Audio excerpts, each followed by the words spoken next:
Ravi, ravi de pouvoir constater que nous sommes très nombreux ce soir hein, pour ce premier webinaire de début de saison. J'espère que l'été a été bon. Simplement, moi, je voulais simplement vous dire que la rentrée 2021 va être encore une rentrée probablement difficile, moins difficile peut-être que la rentrée 2020, puisque nous avons été reconfinés très très vite l'an passé. Aujourd'hui, nous ne sommes pas dans cette configuration-là. Et c'est pour cela que nous allons aborder les sujets que Dominique vient de vous dire à l'instant. J'aimerais aussi vous dire que cette rentrée 2021 est la préoccupation majeure de la fédération, de son président, de toutes ses instances.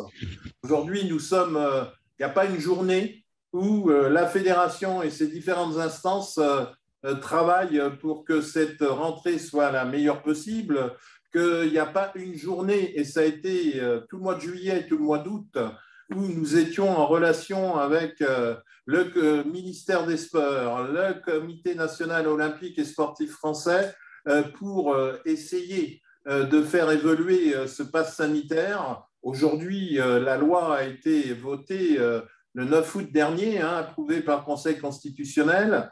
Aujourd'hui, nous sommes une fédération agréée et donc à partir de là, nous appliquerons bien évidemment les consignes du ministère de l'Éducation nationale et des Sports parce que nous ne pouvons pas faire autrement. Nous allons également ce soir vous donner un certain nombre d'infos. Ce que je souhaite également dire, c'est que ces infos de ce jeudi 26 août pourraient peut-être être modifiées pour la semaine prochaine, parce qu'on a des informations qui bougent tous les jours. Nous sommes en réunion pratiquement tous les jours sur le pass sanitaire notamment, alors que nous allons aborder les grandes lignes, mais c'est possible qu'il y ait des évolutions favorables d'ici une semaine. Mais sachez qu'il y a des outils à la fédération. Il y a eu les passes, il y a eu les lettres info. Il y a eu la prochaine lettre info sera demain après-midi. Il y a eu des actualités sur le site de la fédération régulièrement, de façon à pouvoir vous informer au mieux. Mais ce que je tenais à dire et à insister, c'est que nous sommes sur le front régulièrement, toutes les journées. Pour certains, ça travaille, et notamment le président de la fédération, c'est nuit, parce que je peux vous dire que c'est une hantise de ce sale virus.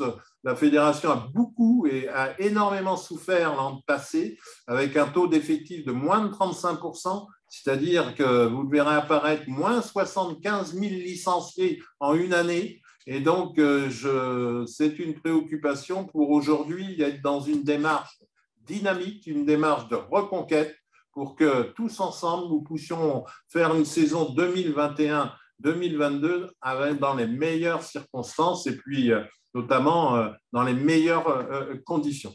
Voilà, moi je vous souhaite bien évidemment une bonne reprise. Je vous souhaite aussi que vous puissiez poser les questions par le chat, mais Dominique va gérer ça bien comme d'habitude. Et puis, je vous dis à très très bientôt sur les terrains fédéraux.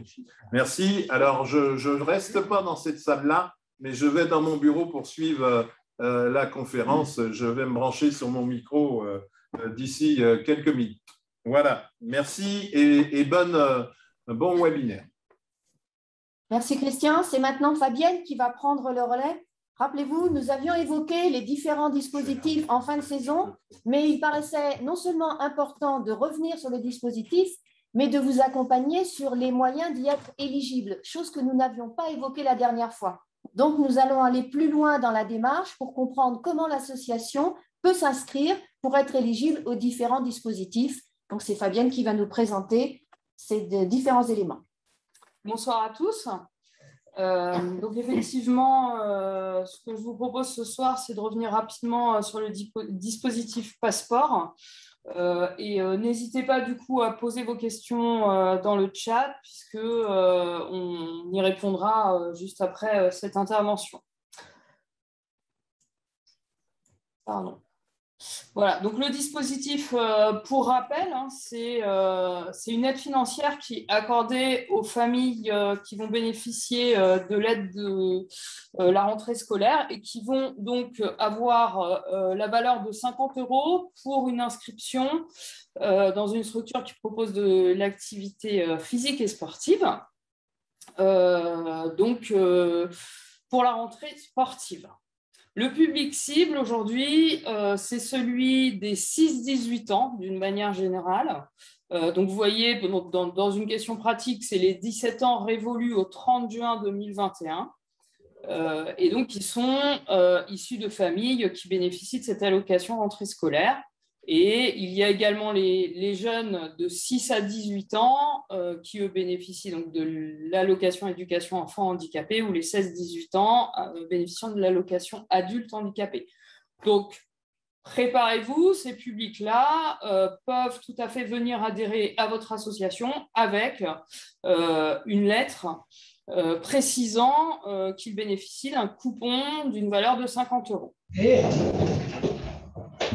Alors, il y a une personne qui vient de nous rejoindre avec un micro ouvert. Si vous pouvez le couper, merci. Les structures qui peuvent bénéficier, donc vous, association affiliée à la FSCF, puisque c'est une association agréée par le ministère des Sports, dans les quartiers prioritaires de la ville et les territoires des cités éducatives, là, toute association peut également, à partir du moment où elle est agréée, pas forcément adhérente à une fédération sportive, peut bénéficier également de ce dispositif. La période aujourd'hui fixée par le ministère des Sports pour la mise en œuvre de ce dispositif, c'est 1er juillet, 31 octobre. Il est possible que ça évolue et que cette période soit allongée jusqu'à fin novembre ou fin décembre. Ça va dépendre de l'utilisation de ces coupons par les familles qui peuvent en bénéficier. Alors, comment ça va se passer? Déjà, il y a eu en fait une mobilisation, une communication au sein de tout le mouvement sportif. Et quand je dis mouvement sportif, ça va des fédérations jusqu'au club, mais ça va aussi dans toutes les structures du ministère des Sports, via les structures du CNOSF, toutes les structures déconcentrées. Et puis, du coup, il y a aussi eu un courrier qui a été adressé depuis le 1er juillet à l'ensemble des familles donc, bénéficiant de cette aide de rentrée scolaire. Donc, courrier type avec le coupon de 50 € donc, dont ils bénéficient pour chacun de leurs enfants de 6 à 17 ans révolus. Donc là, aujourd'hui, ces familles sont informées. Vous, club, vous avez été informés également par différents biais, je pense, et donc vous avez normalement été créé un compte sur le compte asso pour votre association et vous avez été vous signifier comme acceptant le dispositif passeport. Ensuite, vous avez également pu aller prendre la main sur le compte de votre association que la fédération a créé sur mon club près de chez moi. Ça, on reviendra là-dessus si vous avez besoin de plus d'informations. À la rentrée, là, dans quelques jours, vous allez accueillir donc des futurs adhérents et possiblement donc des familles, des jeunes qui vont arriver avec ces 50 € virtuels. Donc, il faudra déduire de la licence plus la cotisation à votre club la valeur de ces 50 € et leur demander le coupon, le tamponner, faire une photocopie de ce coupon ou en tout cas en garder un scan, comme vous préférez, mais une preuve. Et encaisser par contre la différence avec la cotisation et la licence que vous demandez. Ce qu'on vous conseille, nous, à la fédération, c'est également de demander un chèque de caution de 50 € que vous rendrez une fois que vous aurez été remboursé de la valeur du coupon, de la lettre de 50 € qu'ils vous donnent. Donc, c'est un conseil de notre part, hein, il n'y a aucune obligation, mais comme ça, vous serez sûr que vous n'avez pas un faux, vous serez sûr que le coupon n'a pas été utilisé plusieurs fois avant de vous le donner. Donc, c'est une sécurité pour vous. Ce dispositif peut venir se cumuler avec des aides départementales, régionales ou municipales. Donc là, même méthodologie doit être appliquée. Et puis, peut-être que votre cotisation et la licence ne dépassent pas les 50 € ou est moindre que 50 €. Et là, si vous le souhaitez, vous pouvez, si vous avez une boutique, pouvoir donner en contrepartie des goodies ou un t-shirt, tout ce que vous souhaitez, pour atteindre la valeur de 50 € si vous le souhaitez, car vous serez remboursé de la valeur de 50 € quoi qu'il arrive. Ensuite, étape suivante, vous allez devoir rentrer sur le compte asso vous concernant sur votre compte du compte asso les coordonnées du jeune et signifier qu'il vous a remis un coupon. Le ministère a fixé 2 périodes pour rembourser ces coupons au club. La première période devrait aller du 1er septembre à mi-octobre, vers le 15 octobre, et la seconde, du coup, du 15 octobre au 30. Alors, ça va dépasser la période de validité, le temps qui rembourse. Voilà. Donc, vous allez bénéficier donc, de ce remboursement via un tiers payeur qui est aujourd'hui le DOS de votre territoire. Vous verrez tout à l'heure dans les contacts, vous pouvez récupérer la personne référente au DOS de ce dispositif. À vous d'accompagner le jeune dans la mise en place de son activité. Si vous ne le connaissez pas, ça vous permet de recruter un nouveau licencié et donc de faire qu'il se sente bien dans votre association et de le fidéliser. Mais ça, vous savez faire sans souci. Voilà, vous allez pouvoir également donc, suivre de façon régulière vos remboursements et en cas de souci, vous pourrez prendre contact avec le DOS si nécessaire. Mais a priori, tout est fait pour qu'il n'y ait pas de problème. Nous-mêmes, au niveau de la fédération, on aura des stats sur l'utilisation du dispositif par la structure, par vos structures. Et on pourra vous communiquer un peu les tendances sur les départements, les régions.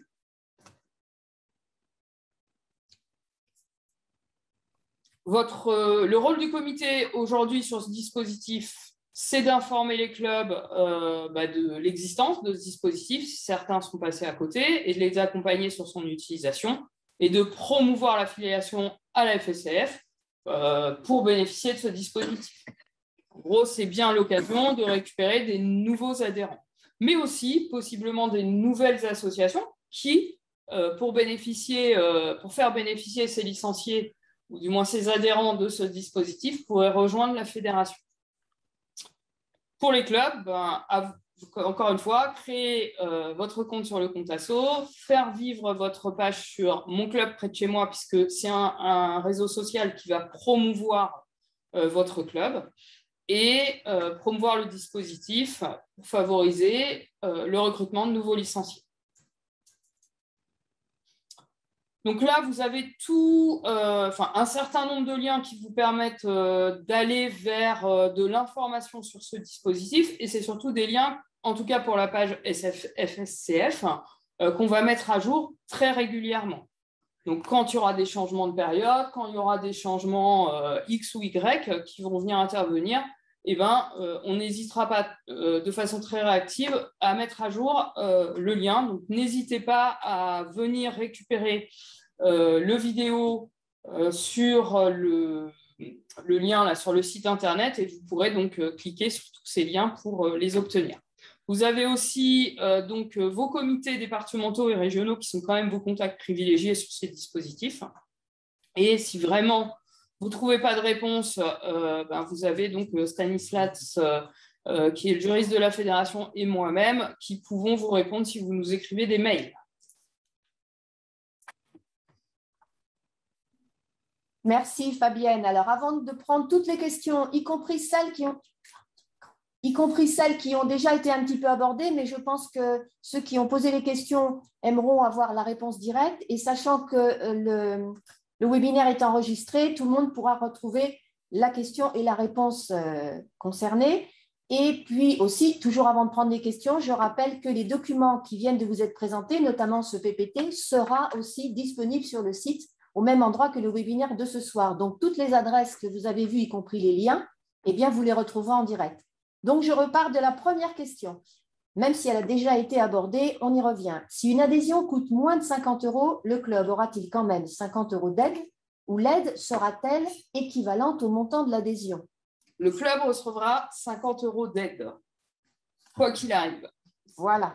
Y a-t-il un risque que la personne donne son courrier à 2 clubs et donc un club qui ne pourra pas percevoir les 50 €? Oui, il y a toujours un risque de falsification sur chaque dispositif. C'est bien pour ça que quand vous allez recevoir le document, n'hésitez pas à mettre un coup de tampon dessus parce que ça évitera qu'il soit réutilisé ailleurs. Les autres clubs vont faire la même chose. Par contre, des photocopies peuvent être faites au préalable et on a vraiment l'impression que c'est le même. Donc, c'est un vrai risque, d'où notre conseil de prendre un chèque de caution. Voilà, il n'y a pas de coupon avec le courrier, non, c'est bien un courrier que les gens ont reçu en étant disponible éligible à l'ARS. Ils ont reçu ce papier, vous l'avez peut-être déjà vous-même, puisque souvent les personnes reviennent vite vers l'association, puisqu'on leur a dit qu'il suffisait de présenter à l'association. Par contre, on ne leur a pas expliqué que l'association, elle devait se débrouiller un petit peu avec tout ça. Alors, une autre intervention, 5,65 millions de jeunes potentiellement bénéficiaires, ça représente environ combien de bénéficiaires en moyenne par club? Alors là, on ne sait pas. Ça n'a pas ces données-là. Par contre, ce qu'on a et qu'on pourra vous transmettre, c'est les territoires où potentiellement il y a un vrai creuset sur ces jeunes. Voilà, c'est-à-dire les territoires les plus défavorisés aujourd'hui où l'allocation de rentrée scolaire est la plus distribuée. Alors, si je peux me permettre de rajouter, Christian, là, le ministère, sur son site, indique 5,4 millions de jeunes qui seraient sur ce dispositif. Et sur les réunions qu'on a pu faire, ils estiment qu'il va y avoir 30% à peu près de personnes qui vont demander le passeport. Donc, vous voyez, sur 5,4 millions, ça doit faire 1,6 million à peu près, 30%. Et donc, voilà un peu les estimations du ministère aujourd'hui. Merci, Président. Est-ce légal de demander un chèque de caution? Nous demandons. Oui, tout à fait. Alors, certains d'entre vous doivent avoir déjà l'expérience et doivent le faire justement par rapport à des subventions qui sont distribuées aux familles par les départements ou les régions. Généralement, c'est ce qui se passe de façon très courante. Le tout, c'est de le rendre, le chèque de caution. Voilà. Donc, vous le gardez précieusement et vous le rendrez bien à la personne. Alors, on a abordé le fait que ça soit inférieur à la cotisation. Question suivante. Une fois que l'État nous paye les X fois 50 €, certainement au nombre de demandeurs, on a donc la liste nominative des bénéficiaires auxquels ce versement correspond. Oui. Oui, pour savoir à qui ne pas rendre le chèque de caution si problème. Oui, il faut être un petit peu rigoureux. Alors, cette aide finance-t-elle uniquement la licence? Alors, c'est la licence si elle coûte 50 € ou plus. Et sinon, ça peut également financer la cotisation au club, voire plus du coup, si tout ça est moins de 50 €. Question déterminante, et c'est bien tout l'intérêt de ce soir. La déclaration sur le compte asso est-elle possible dès maintenant? Lorsque j'y suis allée, je n'ai pas trouvé où la faire. Déjà, est-ce que vous avez trouvé où aller? Alors, ça, vous avez toutes les informations justement sur la page du site internet de la FSCF. Le compte asso, c'est ce que vous utilisez aussi normalement pour demander le PSF ou d'autres subventions, pour ceux qui le font. Donc, forcément, il y a très peu aujourd'hui de clubs qui l'ont fait. Là, vous pouvez le faire depuis le 1er juillet. Hein, on vous a informé par les réseaux sociaux et le site internet et l'infolettre de cette possibilité. Il y a une infolette qui sort aussi demain, qui reprendra toutes ces informations. Et donc, vous avez les liens et le chemin à suivre pour aller se déclarer sur le compte asso sur la page du site internet.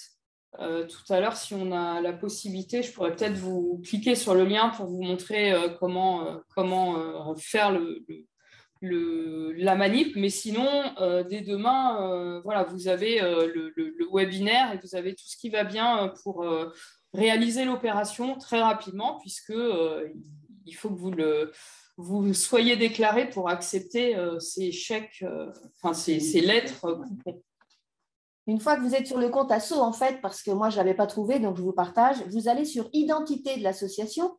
Et dans ce menu déroulant qui va apparaître, à un moment, vous pourrez choisir les disciplines que vous voulez faire valoir dans le pass sport. Et là, vous pourrez rentrer les disciplines de votre association. Moi, en dernier recours, on en était là. Et le GDOS, à qui j'ai posé la question, nous a dit qu'ils étaient en train de mettre la suite. C'est-à-dire qu'aujourd'hui, on pouvait aller recenser nos activités par association multi-activités et on n'en était pas encore, mais c'était hier, à rentrer des noms. Alors, je ne sais pas si ça l'est fait chez vous, mais en tout cas, c'est dans Identité de l'association. Je le précise parce que moi, je ne l'ai pas trouvé, hein, donc on me l'a soufflé. Comment fait-on pour déclarer le passeport une fois que l'association a été créée? On attend, là, pour l'instant. Mon club près de chez moi, est-ce quelque chose d'obligatoire? Non, pas du tout. Hein. Alors, mon club chez moi, c'est un dispositif qui a été mis en place par Bisport et le Comité national olympique et sportif français pour promouvoir en fait les clubs sportifs sur les territoires. Donc, c'est un espèce de Facebook du sport. Et l'objectif de mon club près de chez moi, c'est d'avoir une cartographie des clubs. Donc, la personne va saisir son nom de ville. Elle va avoir la liste des clubs référencés avec, du coup, aujourd'hui, les 1200 clubs de la FSCF avec le logo FSCF. L'intérêt, c'est que vous preniez la main sur votre page pour pouvoir personnaliser les activités que vous proposez, les horaires, les niveaux, les événements. Et c'est une autre façon de promouvoir en fait ce que vous faites pour un autre public. Après, si vous ne voulez pas gérer votre page, vous ne la gérez pas. On retrouve une question, mais peut-être que du coup, j'avais un petit peu répondu. Sur le compte asso, c'est quoi le code de la subvention? Et il faut d'abord être sur l'histoire du passeport. On n'est pas sur une subvention, on est sur une thématique particulière qui est dans identité. Et ce n'est pas forcément deviné au départ. Le chèque caution, on en a déjà parlé. Quel est le numéro d'affiliation afin de créer l'affiliation à la FSCF sur le compte asso.gouv? Mais c'est l'affiliation, c'est le vôtre. C'est votre numéro, ce n'est pas celui de la FSCF. Chacun, voilà, sur votre attestation d'affiliation, vous allez trouver le numéro qui vous correspond. Qu'ils ont eu lors de et que vous recevez lorsque vous avez été reçu à la fédération. A-t-on le droit d'encaisser un chèque de caution? Oui, si en l'occurrence vous avez bien signifié pourquoi était ce chèque de caution et que vous informez la personne que en gros le coupon a été refusé, enfin la lettre coupon a été refusée et que en l'occurrence vous allez utiliser le chèque. C'est bien de l'informer avant parce que c'est pas des familles qui sont très favorisées, donc voilà que vous n'ayez pas non plus un refus du chèque, voilà. Et vous pouvez éventuellement aussi lui proposer un étalement des 50 € s'il y a besoin. Puis-je proposer à mes adhérents de payer l'adhésion en intégralité et de les rembourser une fois que j'aurai eu le remboursement du pass sport? C'est pas la façon dont a été créé le dispositif. C'est pour éviter la dépense. D'autant qu'il s'agit encore une fois de familles qui ont peu de moyens financiers, donc ça peut tout à fait être bloquant pour eux. Donc, le chèque de caution paraît quand même la manière la plus raisonnable de gérer correctement ce dispositif. Alors, nous avons reçu un courrier avec tous les enfants sur la même page. Donc, comme disait Fabienne, du coup, il faut marquer cette page d'un tampon. Mais c'est vrai que ce n'est pas très pratique, finalement, encore qu'il y a une fratrie. Alors, là, j'ai un texte un petit peu long. Notre club est une association appartenant à une autre association, la SL Gymnastique, avec un second club qui est une fanfare. Notre club de gym n'a pas de numéro RNA et je ne peux pas nous inscrire sans ce numéro. Mais l'ASL a un RNA. Faut-il que j'inscrive notre club via l'association? Est-ce que dans ce cas, ce sera eux qui percevront les 50 €? Alors, ce que je vous propose pour des questions très techniques comme celle-là, c'est d'aller sur la page là, du webinaire où il y a tous les contacts. Vous allez voir sur le site du Comité national olympique. Vous pouvez récupérer la liste des référents dans chacun des DOS sur ce dispositif. Et eux seront plus à même, en fait, de bien vous renseigner. Et notamment parce qu'il y a des situations locales, ils connaissent mieux la manière dont c'est traité et vous donneront peut-être d'autres informations que nous pourrions vous donner parce qu'on suit quand même la chose d'un peu loin. Et si vous n'avez pas de réponse, n'hésitez pas à envoyer un mail à Stanislas ou moi, et auquel cas, on ira se renseigner auprès du ministère des Sports pour avoir une réponse. Il y a des municipalités qui se sont fait le relais des communications du CNOCF en envoyant la liste de tous les CDOS au niveau national. Donc, il est possible que vous ayez ce courrier par votre municipalité. La Bretagne nous dit que les CDOS et CROSS ont déjà envoyé des statistiques, en tout cas dans certaines régions, pour revenir sur la question des statistiques. Alors, j'ai fait le nécessaire pour la déclaration sur le compte asso et mon compte près de chez moi. Mais après, pour déclarer les enfants, je pense que ce n'est pas encore prêt. Voilà, cette étape-là n'est pas encore disponible sur le compte asso. Donc déjà, c'est aller vous recenser comme association sur le compte par rapport aux activités que vous allez proposer au titre de ce passeport. Voilà, sur les activités, on aura peut-être des questions aussi parce qu'il y a quelques doutes. Alors après, on a une partie mathématique qui serait de 5. Donc, on ne peut pas rentrer de nom à ce jour, Gilles, je confirme. Et on pourra faire en partie. Bien, vous faites les réponses à partir du 1er septembre. Alors, question subsidiaire, Sylvette. Combien de temps entre la déclaration et le remboursement par l'État? Un certain temps, disait Pierre Dac, non?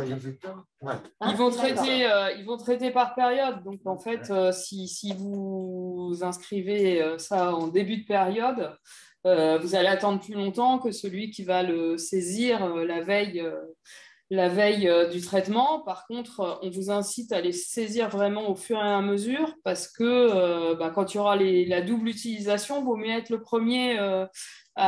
premier auprès duquel ça a été saisi, en fait, auprès duquel ça a été utilisé. Ah, Geneviève nous dit que le passeport est dans la liste des subventions, d'où la question en fait d'avoir un code. Bon. Mais il n'y a pas d'autres infos si on va là. Lorsque nous avons créé notre association, nous allons donc après demander une subvention. Ce n'est pas une subvention. Hein. Non. Et après, il y a une liste très longue de subventions. Non, ce n'est pas une subvention.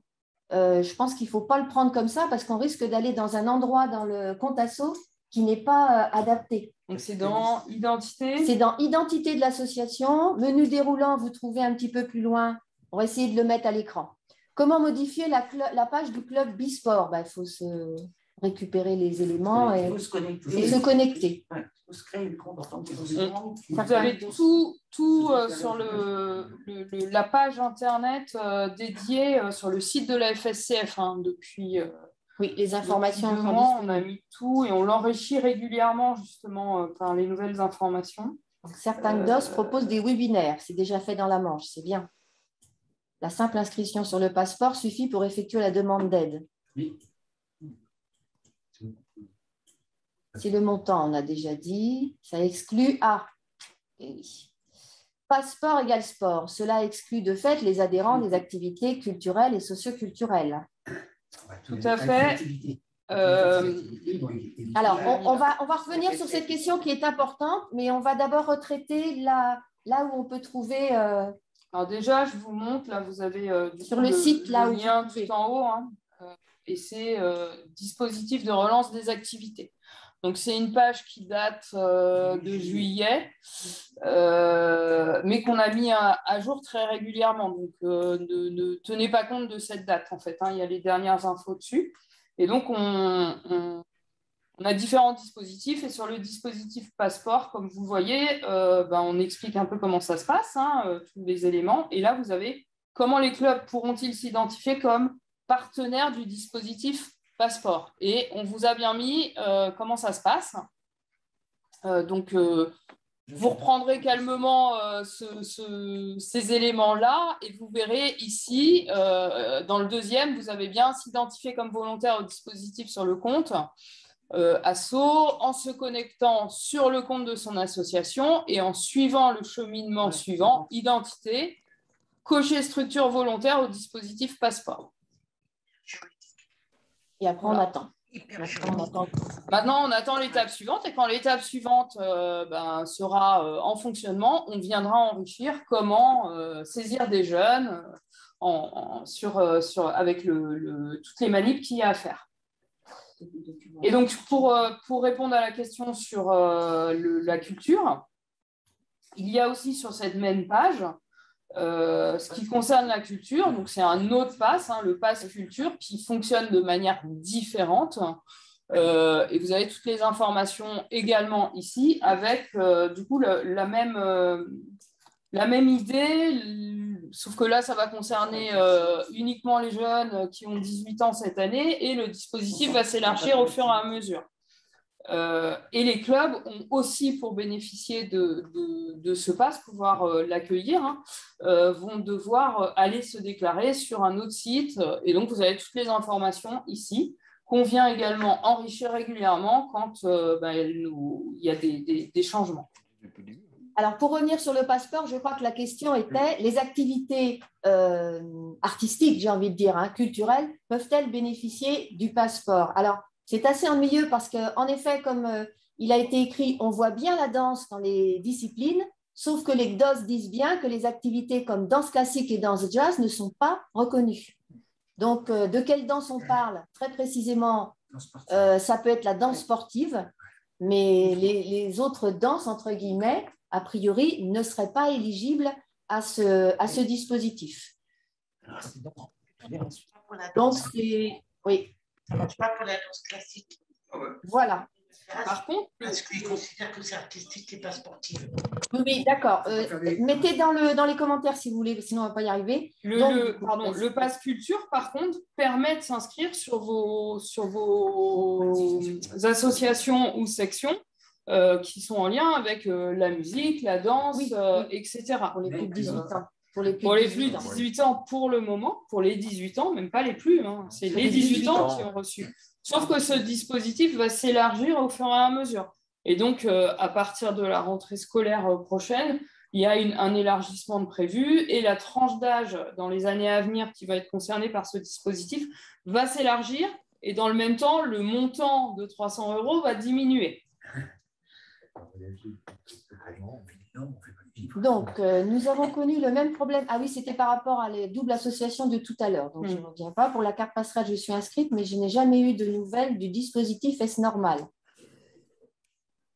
En fait, la carte, c'est normal. Enfin, je ne sais pas depuis quand vous êtes inscrit, mais ça marche avec la rentrée scolaire, enfin avec l'année scolaire. Donc, ce sont des jeunes qui sont inscrits donc, dans des sections scolaires, sportives, et qui bénéficient du coup d'une publicité de la part de leur entraîneur ou de club. Vous-même, vous pouvez créer un petit document qui peut être distribué du coup à ces jeunes pour les inciter à venir pratiquer dans votre club. Et donc, ils ont le droit à des séances gratuites auprès des clubs avant que vous leur proposiez l'adhésion. Donc, la même chose, carte passerelle, le même lien sur le site des dispositifs de rentrée. Et là, vous avez tous les détails.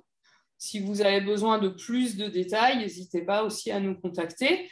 Mais l'idée, c'est clairement, n'hésitez pas à contacter les directeurs d'école sur vos territoires pour leur proposer de venir faire découvrir lors d'une séance ce que vous proposez dans votre association. Et puis distribuer un petit document, soit à travers les associations de parents d'élèves, soit à travers le directeur de l'école. Une licence à l'UNSS ou à l'UCERN. Oui, c'est uniquement pour les jeunes qui sont dans les sections sportives. On est bien d'accord. De son UNSS, de son établissement. oui, mais généralement, ils sont automatiquement. Sections sportives. Ouais. Alors oui, la FSCF a bien transmis les coordonnées des clubs, puisqu'une personne dit, j'ai trouvé les Alouettes déjà dessus, on est sur Bisport, je pense. Je n'ai eu qu'à m'inscrire comme membre. Mais tout à fait, comme l'a expliqué Fabienne, après, on se connecte et on personnalise un petit peu cette offre. Oui, on peut mettre un RIB, c'était répondu. Le twirling est-il éligible au pass sport? Oui, c'est un sport. Heureusement. Oui. Voilà.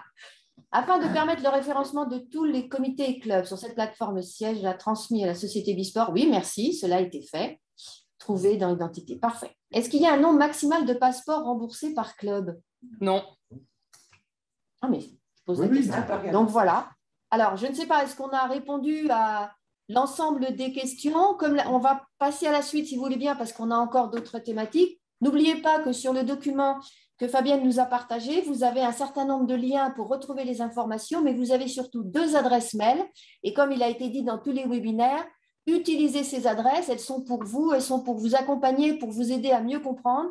Et il n'y a pas de honte à reposer une question parce que l'important, c'est que chacun puisse faire vivre ce système dans son association. Donc, voilà, on clôt ce thème momentanément. Et Dominique, deux petites choses aussi en conclusion. Il faut savoir que Passeport, c'est 100 millions qui a été voté par l'État. Et donc, l'État peut aller jusqu'à 2 millions de passeports. Et donc, il faut savoir qu'ils pensent qu'ils auront 30% de demandes. Donc, vous voyez, il y a de la marge, mais il y aura 100 millions, il y a 100 millions qui ont été votés sur le passeport. Et la deuxième petite info, c'est sur les numéros d'association. C'est le numéro qu'on appelle RNA sur le Registre national des associations. Et c'est un numéro qui commence par un W. Pourquoi W? Parce que Waldeck. C'est le numéro ce qu'on appelle Waldeck, loi 1901, Waldeck-Rousseau. Et donc, ce numéro, vous pouvez aussi le retrouver sur Internet dans le site journal JO Association. Et vous retrouvez également votre numéro Waldeck. Un titre d'info. Ok, ça, on le rajoutera, ces informations-là aussi sur la page du site Internet. Sur la base documentaire et associative. D'accord, on verra ça ensemble. Ok. Donc, on attaque le deuxième gros chapitre de ce webinaire, donc, qui va concerner les règles sanitaires et le pass sanitaire. Donc on va le faire en 2 parties. Je vais traiter le cas général de l'organisation de nos activités dans les mois à venir avec ces nouvelles contraintes. Et puis Valérie ensuite traitera le cas des associations qui ont des salariés et donc toutes les dispositions à mettre en œuvre par rapport donc, à ce pass sanitaire. Et donc, on fera 2 séries de questions aussi, d'abord le général et puis ensuite le cas des salariés.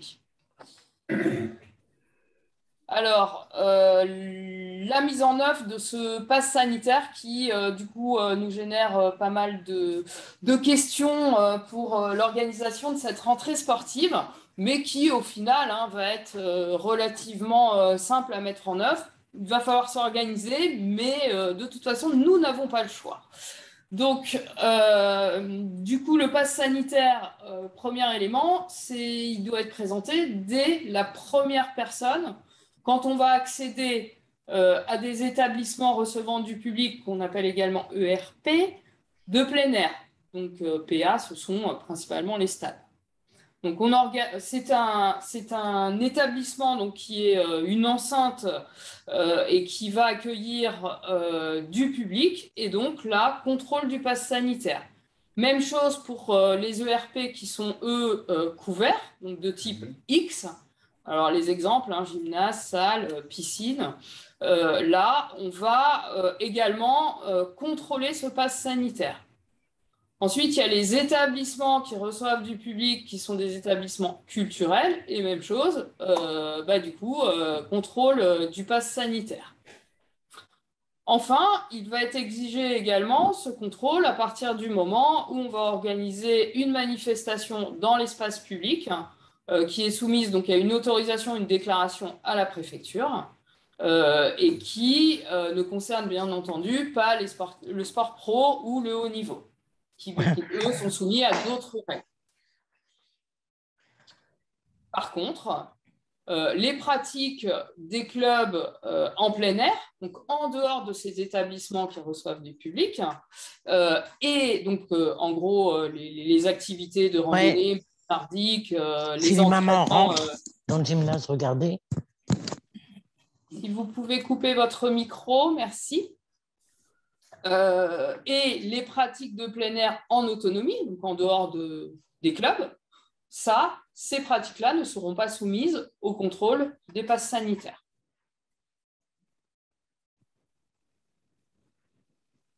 Alors, le contrôle du pass sanitaire, comment il va devoir s'organiser?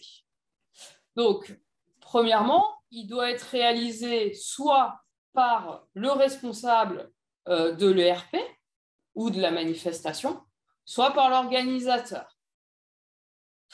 Et donc, cette personne, ce responsable du contrôle, va devoir désigner, s'il ne le fait pas lui-même, et on imagine bien qu'en tant que président de club, vous n'allez pas pouvoir être sur toutes les séances qui sont organisées pour aller contrôler ces passes, donc pas de souci, vous allez désigner officiellement des contrôleurs, vous allez les lister clairement sur un document, et puis il faut aussi leur demander leur avis au préalable, on est bien d'accord. Et puis vous allez quand même organiser une petite session de formation pour leur expliquer ce que vous attendez d'eux, comment ça va être exécuté. Et donc vous aurez habilité ces personnes à faire des contrôles. Ensuite, ça va se réaliser en utilisant l'application Tous Anti-Covid Vérif, que vous pouvez télécharger sur une tablette, un smartphone de façon gratuite, comme vous avez téléchargé Tous Anti-Covid.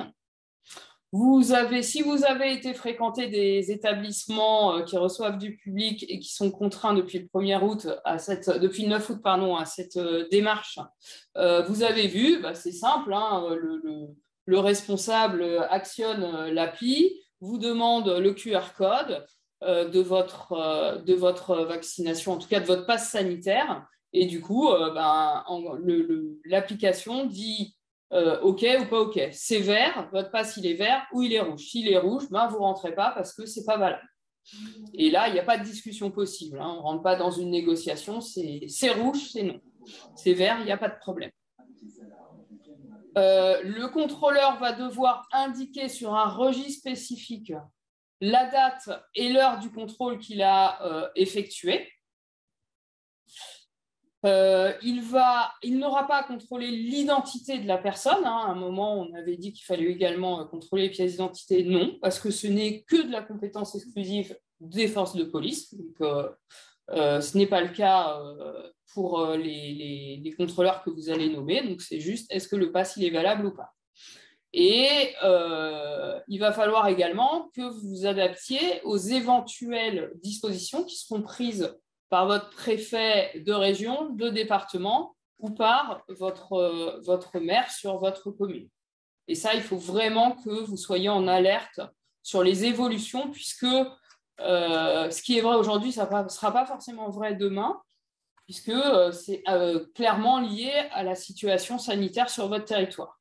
Et donc, ça peut se durcir comme ça peut, du coup, aller dans le bon sens. Sont exonérés de la présentation du pass sanitaire, et ça c'est très important, déjà les jeunes de 12 à 17 ans, jusqu'au 30 septembre, avec une date qui possiblement va être reculée. Donc il y a des négociations aujourd'hui pour que ça soit plutôt le 15 novembre. Même chose, il y a des questions qui se posent puisque les 12 ans, les 13 ans, c'est extrêmement compliqué pour eux pour obtenir des rendez-vous de vaccination. Et donc, comment traiter le cas des plus jeunes de cette tranche d'âge à partir du 30 septembre? et notamment même pour ceux qui vont avoir 12 ans au mois d'octobre, comment on va les traiter. Donc ça, le ministère est en train de plancher sur la question. Il y a plusieurs solutions, mais un assouplissement est tout à fait possible, à la fois pour la tranche d'âge et à la fois sur la date butoir à laquelle il faudra commencer à contrôler les passes. Du coup, les salariés et les bénévoles de votre structure sont exonérés jusqu'au 30 août, hein, donc il y a encore quelques jours, mais après, là, il n'y aura plus d'exonération, et donc on verra tout à l'heure avec Valérie comment on traite le cas notamment des salariés. Pour les bénévoles de vos structures, si ils ne souhaitent pas présenter de passe, c'est rouge, donc le pass n'est pas valable, donc ils ne peuvent plus exercer à la fois leur mandat de président et leur mandat d'encadrant, hein, donc pour l'instant, vous ne pouvez plus compter sur eux. Et ensuite, sont exonérés aussi les majeurs qui attestent une contre-indication médicale à la vaccination. Donc eux, du coup, ils vous fournissent ce document, une copie de ce document, et auquel cas, ils n'ont pas de passe sanitaire à vous présenter. Et enfin, donc je reviens sur la première ligne parce que c'est celle qui va vous soulager un peu. En fait, tous vos adhérents qui sont volontaires vont pouvoir vous transmettre une copie d'attestation de vaccination et vous n'aurez plus à les embêter à chaque fois qu'ils viendront sur les séances. Eux, ils sont considérés pour le moment, tant que le parcours vaccinal reste celui-là, comme du coup contrôlés pour les mois à venir, on va dire. Donc, ces personnes, vous voyez, ça va faire, je pense, une grosse partie de vos licenciés. Donc, dans votre dossier d'adhésion, lors des inscriptions, n'hésitez pas à leur dire si vous ne voulez pas que je vous embête et en gros, le jour où vous oubliez votre téléphone, plutôt que de rentrer chez vous, si vous me donnez une copie de l'attestation de vaccination, moi, je vous note comme le fait que je n'ai plus à vous contrôler systématiquement. Et vous, ça va beaucoup vous soulager aussi. Voilà pour la mise en œuvre.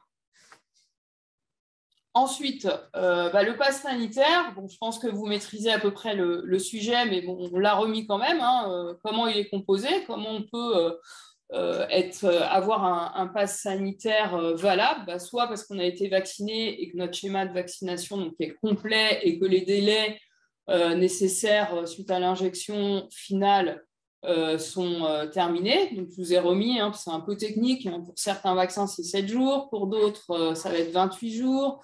Donc, ça, c'est important aussi que vous connaissiez ça parce que peut-être que vous allez avoir des adhérents qui vont arriver avec un pass sanitaire. Ils vont être persuadés que c'est bon pour eux et puis ça va afficher rouge. Donc, peut-être qu'ils ne sont pas dans les bons délais et que l'injection n'a pas été faite suffisamment tôt pour pouvoir venir à vos premières séances de sport ou culturel. Donc ça, il faut le prendre en compte. Sinon, c'est un test, PCR ou antigénique, et même maintenant, donc, les autotests qui sont faits chez des professionnels de santé. Donc, ils sont valables pour 72 heures. Le test est gratuit pour le moment. Vous savez qu'il va maintenant très rapidement passer comme payant, même pour les citoyens français. Et enfin, donc, c'est aussi un certificat de rétablissement. Si on a été malade, on a eu le Covid-19, donc il y a au moins 11 jours et moins de 6 mois. Vous arrivez avec dans un test positif, et donc ça compte comme étant un pass sanitaire positif. Voilà. Donc dans un délai, encore une fois, si le test positif il a moins de 11 jours, ça ne peut pas compter. S'il a plus de 6 mois, ça ne compte plus non plus. Petit rappel sur le port du masque. À partir du moment où vous avez contrôlé le pass sanitaire, le masque n'est plus obligatoire. Son utilisation, vous pouvez rappeler quand même que c'est une sacrée mesure barrière hein, pour éviter la contamination. Et puis, c'est certains exploitants ou des arrêtés préfectoraux peuvent quand même maintenir le port du masque à partir du moment où on n'est pas en activité. Donc ça, il faut en tenir compte aussi. Voilà. Et dans l'espace public, un petit rappel, aujourd'hui, le masque n'est pas obligatoire, sauf sur des territoires qui ont été fléchés par le préfet ou le maire. Et c'est souvent des territoires en fait, hein, qui sont des rues piétonnes extrêmement fréquentées ou autres. Alors, j'ai rajouté 2-3 infos parce que ça peut être des questions que vous vous posez. Donc, les vestiaires collectifs aujourd'hui, ils sont ouverts, hein, il n'y a pas de souci. De toute façon, il y a contrôle du pass sanitaire. Si vous avez des enfants là, à partir de 12 ans, il y a peut-être des parents qui veulent encore les accompagner jusqu'au gymnase, dans le gymnase, je ne sais pas. Ou alors, vous avez des parents qui veulent accompagner les petits pour les changer. Pour les récupérer, là, c'est contrôle du pass sanitaire des parents, vous êtes obligés. Mais toujours la même chose, hein, ils peuvent vous donner une attestation de vaccination, une copie, et auquel cas, vous avez pu aller contrôler systématiquement quand ils arrivent avec leurs enfants. Restauration et buvette, hein, puisque vous allez pouvoir reprendre du coup un certain nombre de compétitions ou d'événements ou d'animations. Là, c'est le protocole hôtel, café, restaurant qui s'applique et donc vous devez le savoir, hein, contrôle du pass sanitaire également.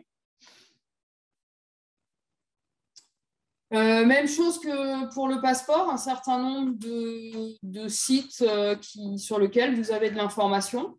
Et donc sur le site de la FSF, hein, vous êtes habitués, maintenant ça va faire bientôt 18 mois hein, que vous pouvez venir prendre les informations. On n'a pas encore remis à jour les protocoles par rapport au pass sanitaire, mais ça ne saurait tarder. On a encore des salariés qui sont en vacances.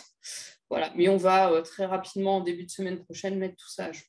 Et sinon, vous avez sur le site du ministère des Sports aussi le tableau qui est facile d'utilisation et que je vous incite à aller du coup regarder puisque vous avez beaucoup de réponses aux questions qui sont posées. Voilà pour ma partie. Donc, je te laisse la parole. Alors, Dominique. On a un certain nombre de questions auxquelles on va répondre autant que possible. Mais ce que je vous propose, et vous serez d'accord, c'est qu'on laisse Valérie présenter la partie salariée qui est moins longue et qu'on puisse prendre toutes les questions comme c'était convenu, sachant qu'il peut y avoir des questions sur les salariés dans celles qui ont déjà été posées. Comme ça, on aura l'ensemble des dispositifs de présenter ce soir, pass sanitaire, accueil, association, pass sanitaire salarié. Et ensuite, je reprends le fil des questions là où on s'est arrêté tout à l'heure. Ok, ça marche. C'est bon, okay. Tout va bien. Ok, donc bonsoir à tous.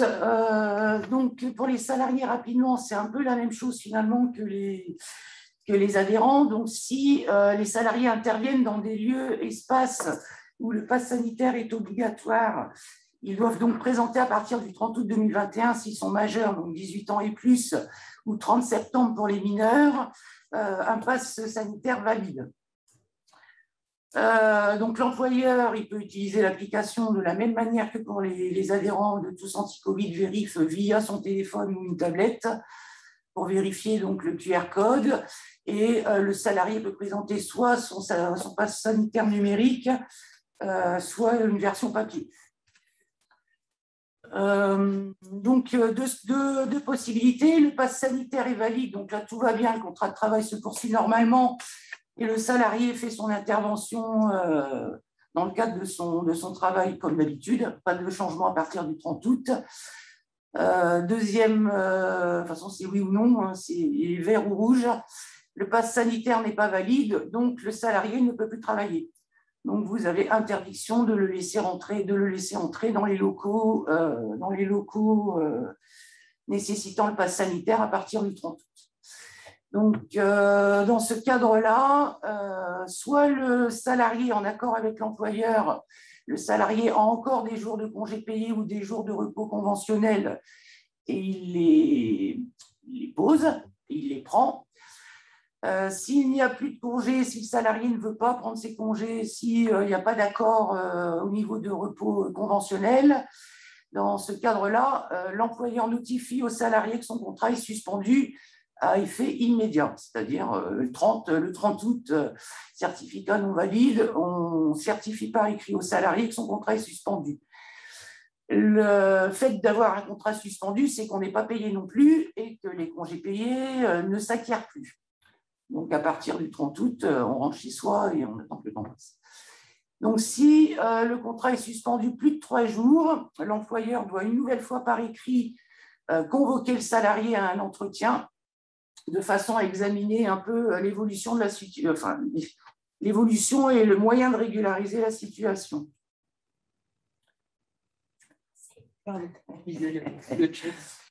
Donc, lorsque vous recevez le salarié au cours de l'entretien, donc plusieurs possibilités, mais dans le monde associatif, malheureusement, on est vite bloqué. Donc, soit vous évoquez avec lui la possibilité de le reclasser, mais bon, alors je vais prendre un exemple tout bête, un éducateur en gym féminine, par exemple, le reclasser à un poste administratif de comptabilité ou je ne sais quoi, c'est pas toujours si simple que ça. Mais c'est une solution. La deuxième, éventuellement, c'est d'évoquer les possibilités du télétravail, mais là encore, on sait bien que dans le monde associatif, il y a des métiers qui ne peuvent se faire qu'en présentiel. Vous pouvez, donc là, vous êtes toujours bloqué de toute façon, puisque le salarié habituel ne peut pas travailler. Et dans ce cadre-là, vous pouvez embaucher un CDD parce qu'il faut bien animer vos sessions et vos entraînements. Dans ce cadre-là, vous pouvez prendre un CDD pour remplacement d'un salarié absent qui va remplacer donc le salarié qui est suspendu temporairement et son CDD se terminera automatiquement dès le retour de votre salarié habituel. Alors le but aussi, c'est que l'employeur incite très fortement ses salariés à se vacciner, évidemment. Donc, compte tenu des délais de vaccination, etc., on estime, on va dire, que 2 mois de contrat suspendu, ça peut vous permettre après de lancer une procédure de droit commun de rupture de contrat de travail. Voilà. Là, ensuite, on est passé un peu sur les sanctions. Donc, il y a 2 choses. Si vous ne suspendez pas le contrat de travail, c'est-à-dire que votre salarié arrive le 30 août, son certificat, son passe sanitaire n'est pas valide, il y a quand même des risques en cas de contrôle uniquement des forces de l'ordre. Donc, la première, au premier contrôle, si vous n'avez pas respecté vos obligations, donc vous avez une contravention de 1 500 € avec une possibilité de fermeture pendant 7 jours maximum. Et c'est la même chose si vous faites rentrer vos adhérents avec des passes sanitaires non valides ou que vous ne les contrôlez pas, puisque vous devez les contrôler à chaque fois qu'ils rentrent dans la salle. Et à la 3e infraction, donc, de la contravention, on passe sur un délit. Donc, pour le président, c'est 1 an de prison. Si c'est une personne physique, mais là on est moins concerné, c'est 9 000 € d'amende. Et pour l'association, c'est 45 000 € d'amende à partir de la 3e infraction. Je pense que j'ai terminé. Alors, comme vous l'avez vu, il y a un certain nombre de questions, c'est important. Donc, je vais déjà vous donner l'information suivante. On a le chat qui est enregistré. Donc, il y a certaines questions auxquelles on ne va pas répondre tout de suite parce qu'on mettra la réponse dans l'enregistrement. Je vois des questions sur le RNA, sur les cartes passerelles, on n'y revient pas. On va plutôt passer directement sur les sujets, là, les derniers sujets. Et en essayant d'aller au maximum, je remonte tout. Et je vous dis, toutes les questions posées auront une réponse. Si on ne peut pas les mettre ce soir, on les mettra par écrit plus tard. Alors, du coup, l'écran a changé, donc je dois remonter, excusez-moi, au début des questions. Voilà. Alors, est-on obligé, on va essayer d'être très factuel, très direct, est-on obligé d'avoir un smartphone avec accès Internet pour pouvoir contrôler le pass? L'accès Internet, on ne l'a pas partout. Et si on n'en a pas, on vérifie comment? C'est tablette ou smartphone. Alors, moi, dans ma salle de sport, je n'ai pas Internet. Je peux vous le dire déjà, il n'y a pas de connexion. Du coup, je ne sais pas s'il faut un accès. Ça ne va pas fonctionner. Voilà. Est-ce qu'on peut faire des listes? Non. Si les gens amènent, par exemple, En fait, leur attestation papier. Non, il faut qu'il y ait le QR code, en fait. Oui, mais s'il n'y a pas d'Internet. Le document, tu ne pourras pas vérifier si c'est bon. Il faut que tu fasses le contrôle en dehors de ta C'est salle. l'application qui le donne.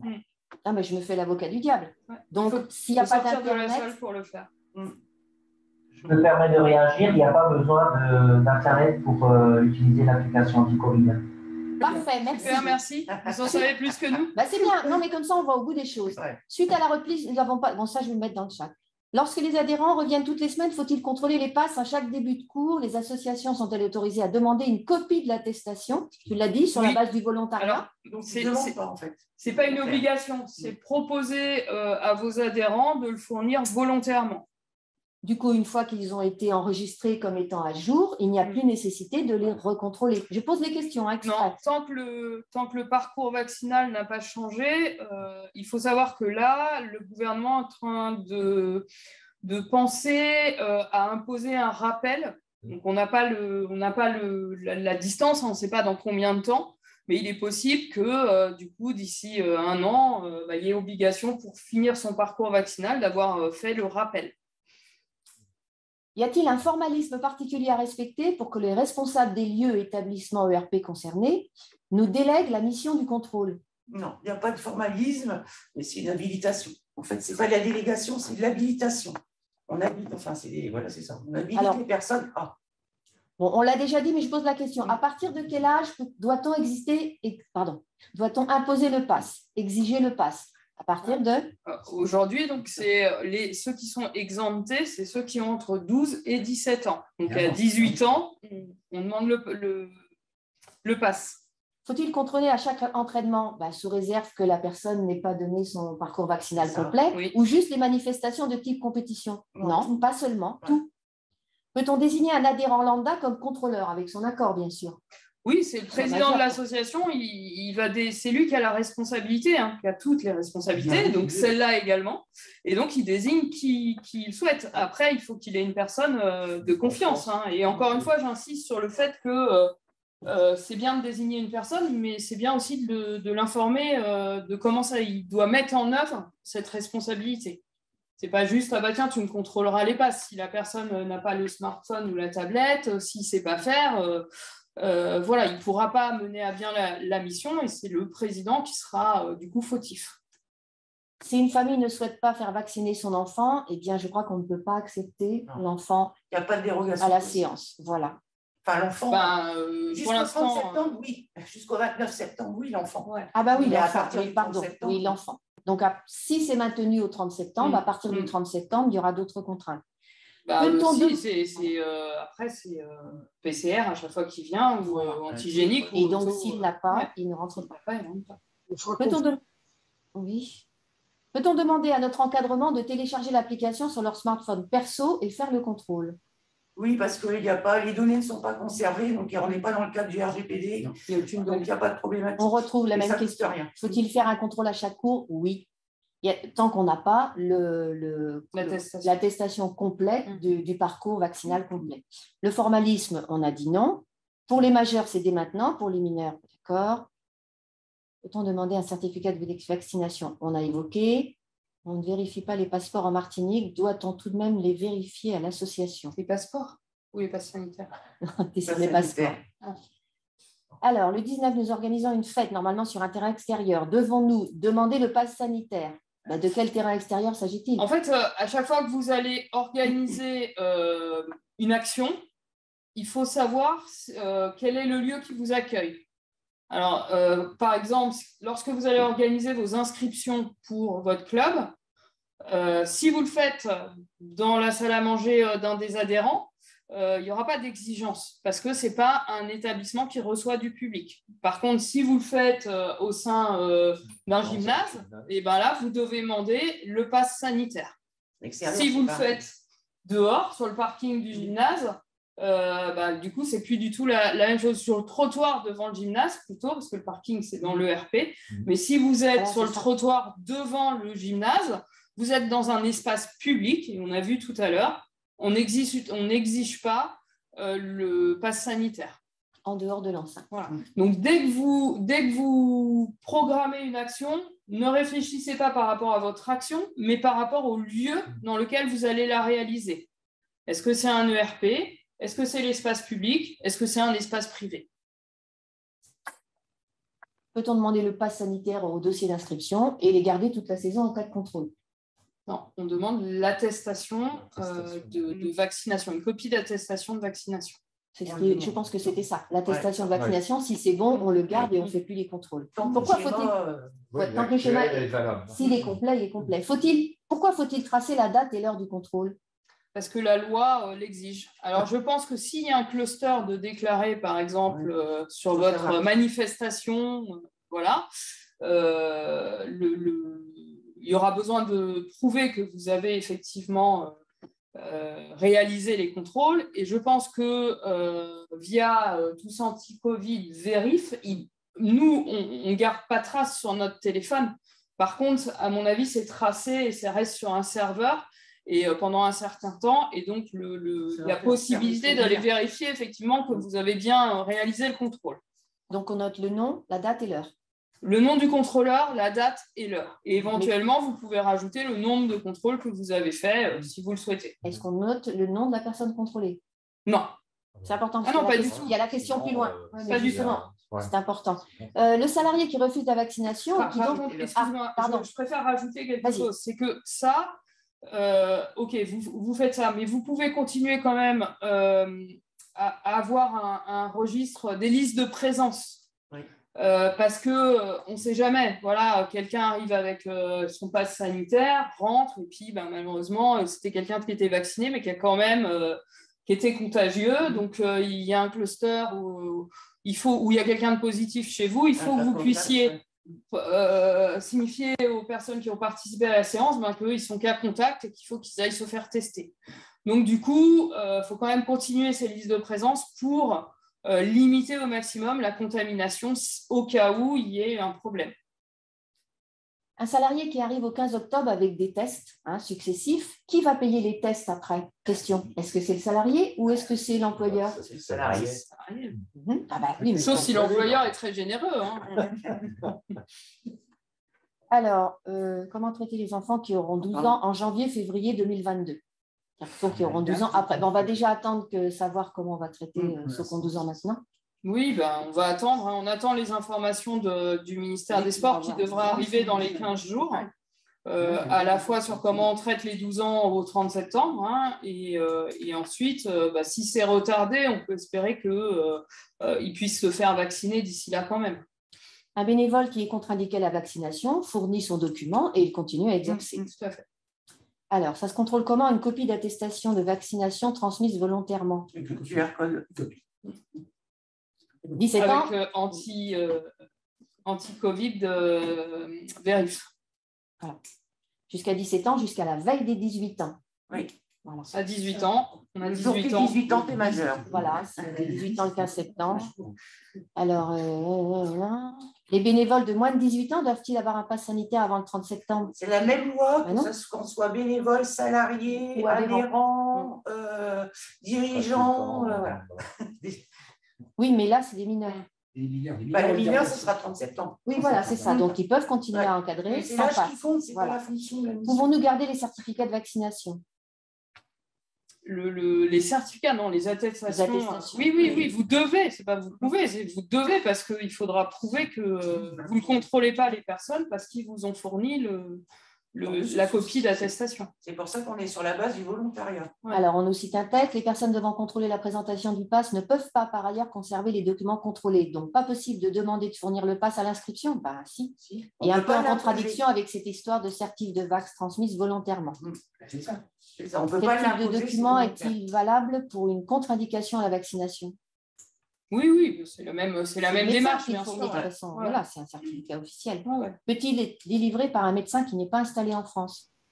Oui, après, je ne sais pas. Oui. Quand tu rentres de l'étranger, tu fais tes tests.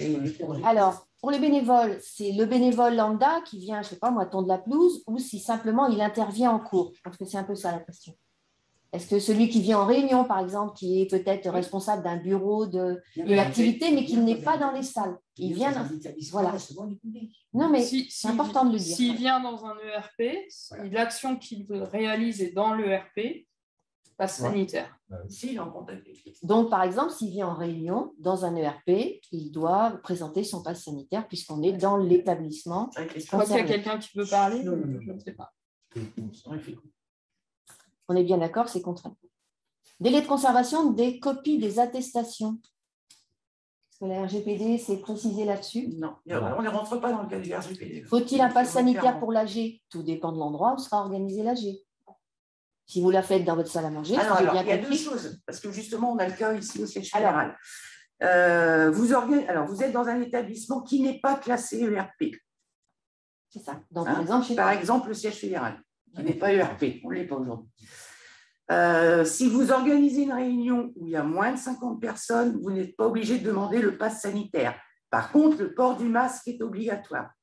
Dès le moment où vous êtes, alors jusqu'à 49, ça marche, dès le moment où vous êtes à une réunion avec 50 personnes, passe sanitaire obligatoire pour les 50 personnes. Ah si, on a vérifié avec ça. 50, ça disparu, moi, là-dessus. Pas dans le cas, parce que c'est considéré comme un séminaire. Ah, et parce que ce n'est pas un ERP. On n'est pas en ERP. Oui. Est-ce que la copie de l'attestation doit être toujours au gymnase en cas de contrôle de la police? Non. Peut-on la garder sous format numérique? Oui. Doit-on garder le masque pour le sport? Justement. Pour pratiquer le sport? Mais non, parce que le pass sanitaire exonère le port du masque. Depuis le début, pour faire du sport, il n'y a pas de masque. Depuis le début de l'épidémie, c'est mauvais de faire du sport avec un masque. Peut-on mettre l'attestation de vaccination sur Adagio? Non, c'est pas possible. Non, c'est du ponctuel. Mesure ponctuelle. Pour le masque, certains préfets l'obligent même avec le pass. C'est le cas du Rhône. Mais pas pour faire du sport. Ils peuvent les... Est-ce que l'encadrement doit continuer à porter le masque pendant les entraînements? Non, dès le moment où il fournit le pass sanitaire. Il n'est pas obligé, mais il peut le faire. Oui, s'il le souhaite. Parce que voilà, la vaccination n'empêche pas la contamination. Oui, c'est dur. Le port du masque pour les personnes exonérées. Contre-indication, comment ça se passe pour les mineurs? Pour les personnes exonérées, vous parlez de il y a une contre-indication médicale. C'est pareil, si un mineur a une contre-indication médicale au moment où le certificat ou le pass sera obligatoire, il pourra être exonéré aussi.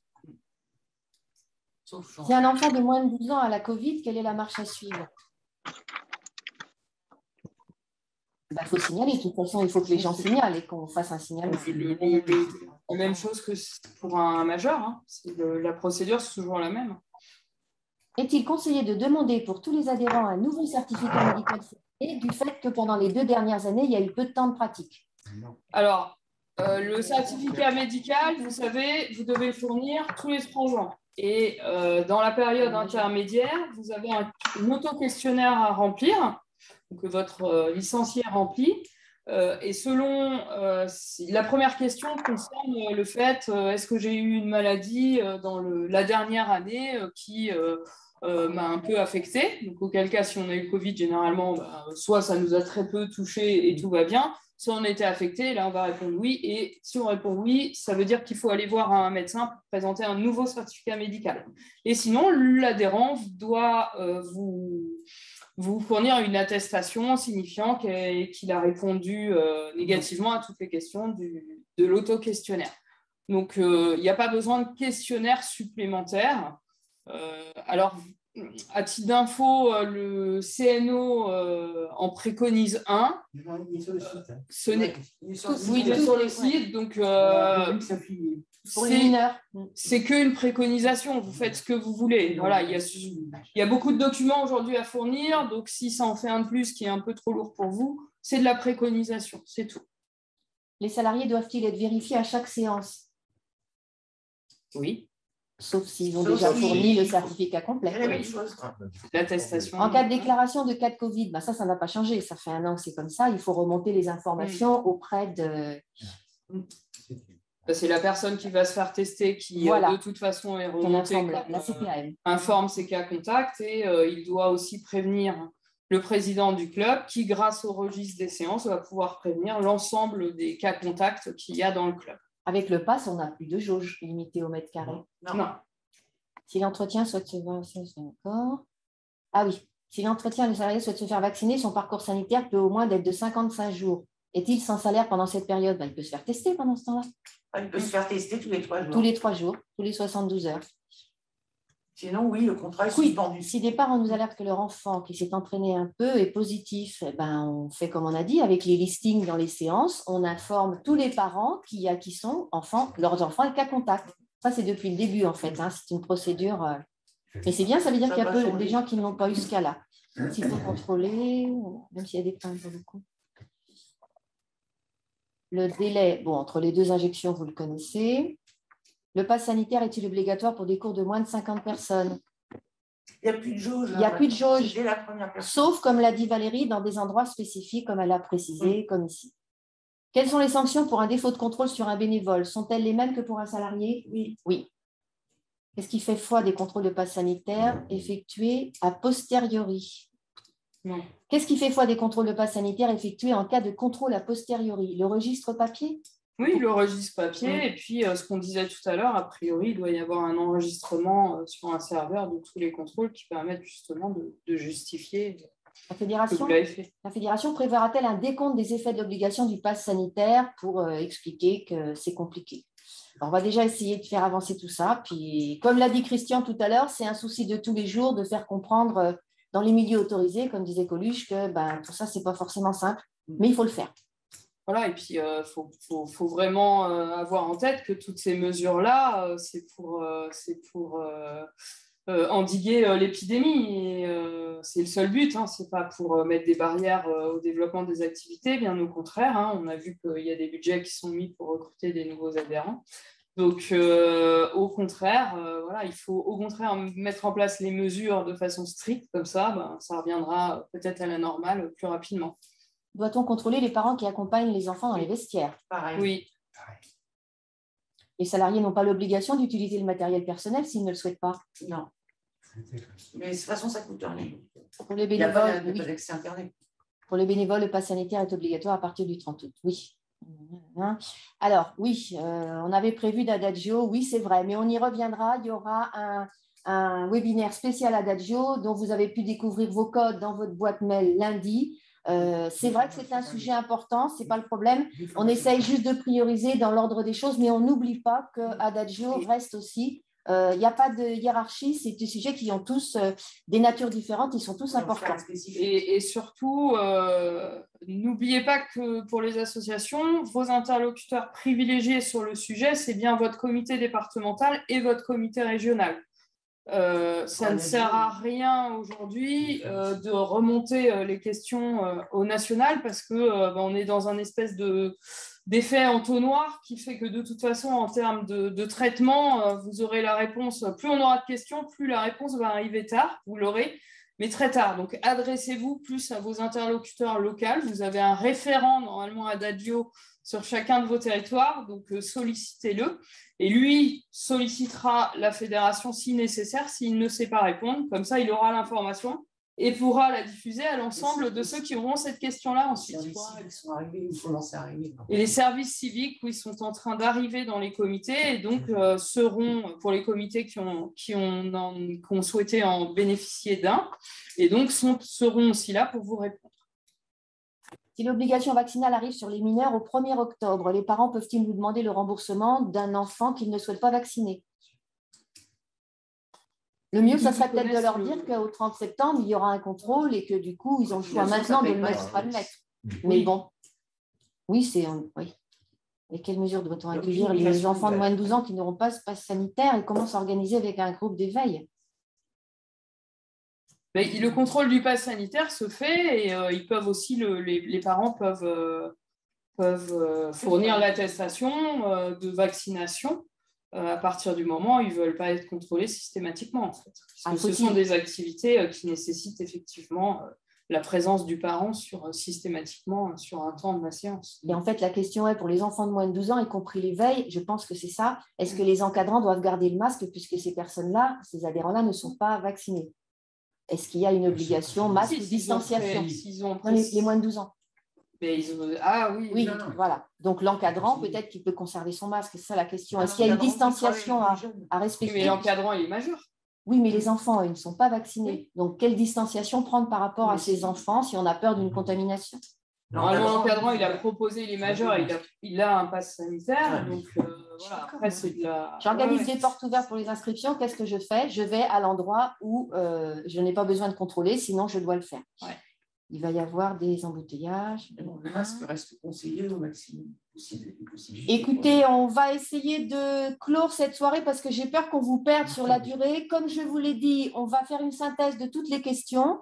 Il y en a encore une quarantaine, donc je ne sais pas si vous avez la possibilité de rester encore, mais je pense qu'on a quand même répondu à l'essentiel. C'est lourd pour une association, c'est marqué oui, mais bon, on va essayer de prendre contre mauvaise fortune bon cœur, comme on dit. Et puis voilà. On est en train de travailler des documents de communication pour vous faciliter un peu la vie. Donc, notamment une fiche synthétique que vous pourrez avoir sur vous, si vous avez un petit doute, comme ça, vous pouvez vérifier qu'est-ce que je dois faire à ce moment-là.